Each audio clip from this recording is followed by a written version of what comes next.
Hello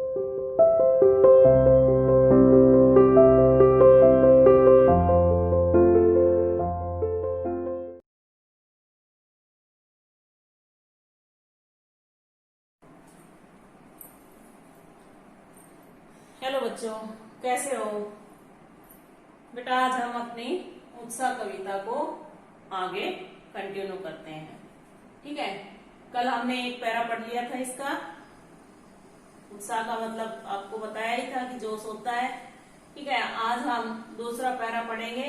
उसके शब्दार्थ मैंने बता दिए हैं। विकल का मतलब होता है बेचैन, उन्मन, अनमना, निदाग तपती गर्मी, सकल सारा, जन मनुष्य, अज्ञात अनजान, घन बादल, तप्त तपती हुई और धरा पृथ्वी।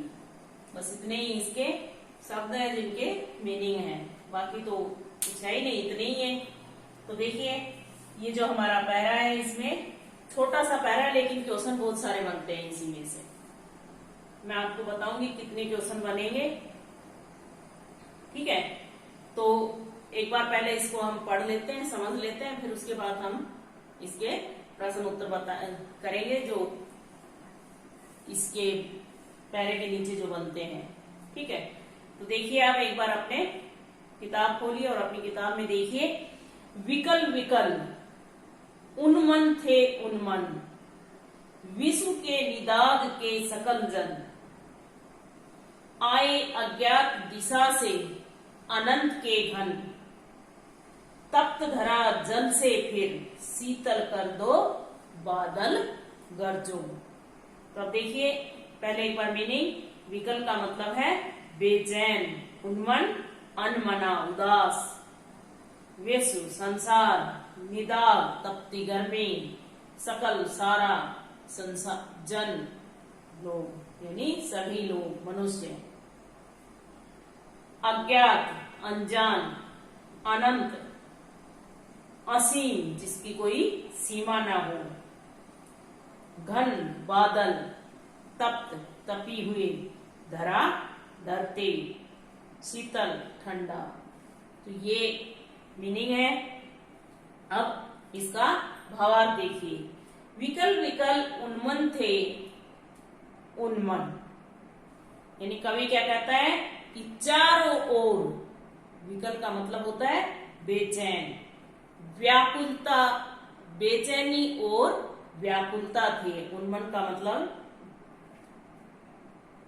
अनमना, उदास, व्याकुल, ये सब एक ही मीनिंग देते हैं, एक ही अर्थ निकलता है इनका। ठीक है, तो विकल विकल उन्मन थे उन्मन कि कवि कहता है कि चारों ओर बेचैनी और उदासी थी या व्याकुलता थी। विश्व के सकल जन यानी सब लोग परेशान थे, सबके मन उदास थे।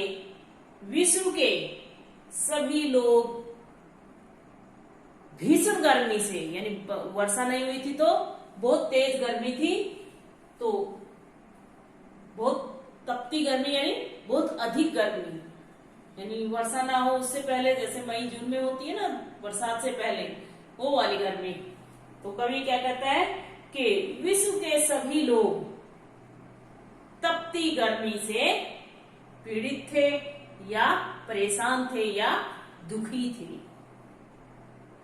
आए अज्ञात दिशा से अनंत के घन, तब न जाने किस अज्ञात दिशा से यानी अनजान दिशा से बादल आकाश में छा गए। आए अज्ञात दिशा से अनंत के घन, यानी तब न जाने इतनी तेज गर्मी थी, पता नहीं लोग बहुत परेशान थे इतनी भयंकर गर्मी से, और उसी समय पता नहीं कहां से अज्ञात अनजान दिशा से आकाश में बादल छाए। और फिर कवि बादलों को संबोधित करता है, तप्त धरा जल से फिर शीतल कर दो। फिर कवि बादलों को संबोधित करते हुए कहता है कि हे बादल, तुम गरजो और खूब बरसो और गर्मी से पीड़ित लोगों को और इस पृथ्वी को शीतलता प्रदान करो। यानी खूब बरसो और इस तपती हुई धरती और इस संसार के गर्मी से पीड़ित लोगों को शीतलता प्रदान करो। ठीक है, ये 4 ही लाइनें हैं। अब क्वेश्चन देखिए आप कितने निकलते हैं इसके इन 4 लाइनों से ही। पहला क्वेश्चन लिखो, कवि बादल से क्या प्रार्थना करता है। पहला क्या लिखेंगे, कवि बादल से क्या प्रार्थना करता है।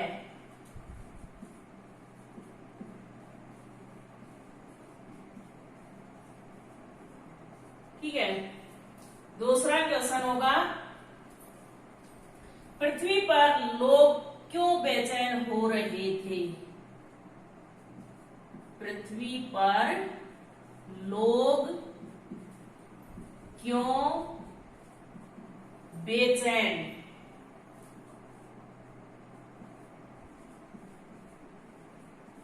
हो रहे थे। नंबर 3, निदाग किसके प्रतीक के रूप में प्रयुक्त हुआ है। निदाग किसके प्रतीक के रूप में प्रयुक्त हुआ है।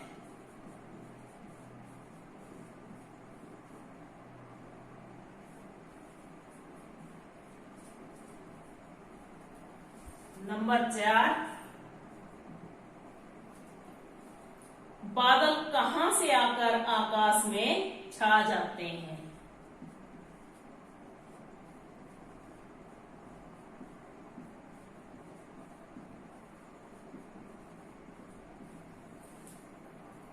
आकाश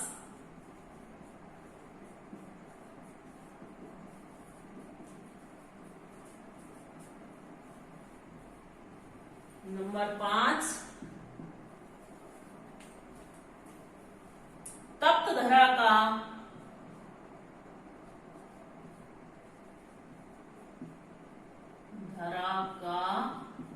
शाब्दिक व सांकेतिक अर्थ बताइए।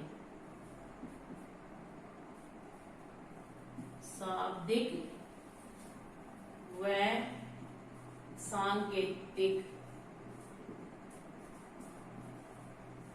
अर्थ बताइए।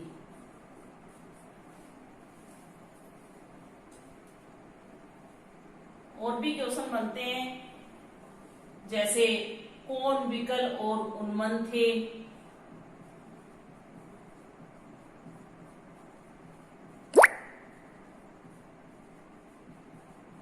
और उन्मन थे।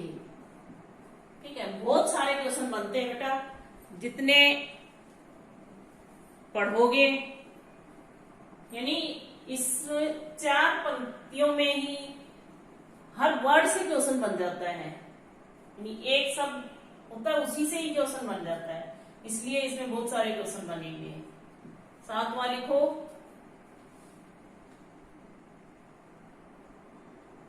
जल का क्या संकेतार्थ हो सकता है। जल का क्या संकेतार्थ यानी सांकेतिक अर्थ क्या हो सकता है।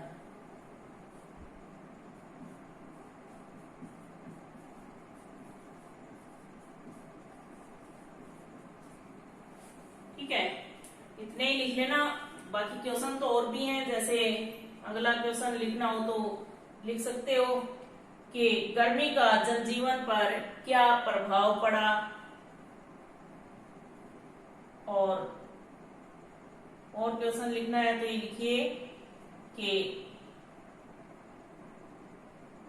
कवि ने बादलों का आह्वान किस लिए किया है। कवि ने यह क्यों कहा कि आए अज्ञात दिशा से अनंत के घन। तो ये बहुत सारे क्वेश्चन बन जाते हैं। आप कहोगे तो मैं बाद में लिखवा दूंगी, नहीं तो आप खुद भी बना सकते हैं। इनके छोटे छोटे क्वेश्चन है, छोटे छोटे आंसर होंगे। ठीक है, अगर आपका पेपर शायद हाफ ईयरली अब पेपर आने वाले हैं, कुछ एक स्कूलों में तो शुरू हो गए हैं, तो इसलिए हमारे भी शायद हो जाए, अभी सितंबर में ही होते हैं। तो आप अपना रिवीजन बेटा ध्यान से कीजिएगा। जो बच्चे अभी तक भी नहीं पढ़ने लगे हैं वो भी अब पढ़ना स्टार्ट कर दें, क्योंकि अब समय नहीं है। ठीक है बेटा, ओके, आज के लिए इतना ही बहुत है। इसी को, ये हमारी उत्साह जो कविता है सूर्यकांत त्रिपाठी निराला की लिखी हुई, ये आज हमारी समाप्त हो गई है।